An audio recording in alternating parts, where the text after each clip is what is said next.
Mga katropa, may napansin ba kayo sa sirkus ng politika natin ngayon?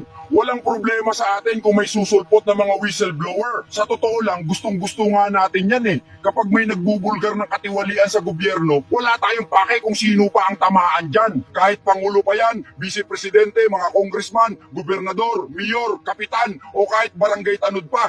Basta kurap, babanatan natin at buong puso nating susuportahan ang whistleblower basta ang mahalaga ay nagsasabi ng totoo. Dito sa atin, hindi na pinag-uusapan kung dilawan ka, loyalista, DDS o kahit ano pang kulay ng damit mo. Ang laban natin ay katotohanan. Pero heto ang malupit dyan, bigla na lang may mga susulpot na nagpapakilalang mga star witness kuno na handa raw ibunyag ang lahat.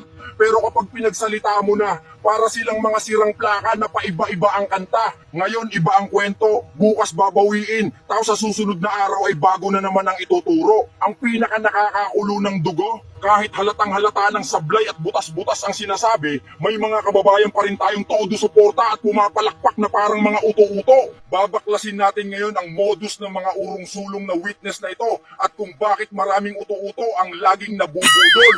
Heto ang malinaw na laro sa likod ng mga biglaang pagsulpot ng mga nagbubunyag ng sikreto. Kapag may lumabas na ganyang witness, ang dapat nating gawin agad bilang mga matatalinong mamamayan ay mag-imbestiga. Dapat nating kalkalin, sinong grupo ba ang naglabas sa taong ito? Kaninong kampo siya galing? Ano ang pinaka-agenda o propaganda nila? Sino ang tunay na magbebenepisyo kapag nasira ang reputasyon ng taong tinitira nila? Nilalabas ang mga ganyang drama para iligaw ang kaisipan ng mga Pilipino at magtanim ng puot sa magkabilang grupo. Sus Mariosep, paano tayo maniniwala kung may dagdag bawas sa salaysay? May idadawit na sikat na politiko at personalidad, tapos kinabukasan babawiin dahil hindi daw pala kasama. Heto pa ang matinding palusot kapag naiipit na sa husgado o senado.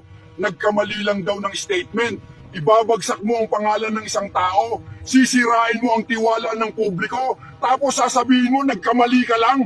Ang malupit pa, minsan yung mga lugar na sinasabi nilang pinuntahan o pinag-abutan ng pera, hindi naman pala nag-e-exist sa mapa. Paano ba natin sasalain kung ang isang whistleblower ay tunay na nagsasabi ng katotohanan o bayaran lang ng kabilang kampo para manira ng kalaban sa politika? Napakasimple lang ng batayan dyan. Ang isang lehitimo at credible na witness ay may hawak na solidong resibo. Nakatatak sa isip niya ang totoong nangyari. Kahit baliktarin mo ang mundo, iisa lang ang lalabas sa bibig niyan dahil yun ang totoo. Hindi kailangan magkabisado ng script, ang mga bayaran na gusto lang manggulo, puro laway ang puhunan, paikot-ikot ang sagot, paiba-iba ang detalye, at halatang umaasa lang ng script na isinubo sa kanila. Ang nakakalungkot na realidad, alam na nga ng ibang Pilipino kung ano ang tama at mali, pero mas pinipili pa rin nilang maging bulag.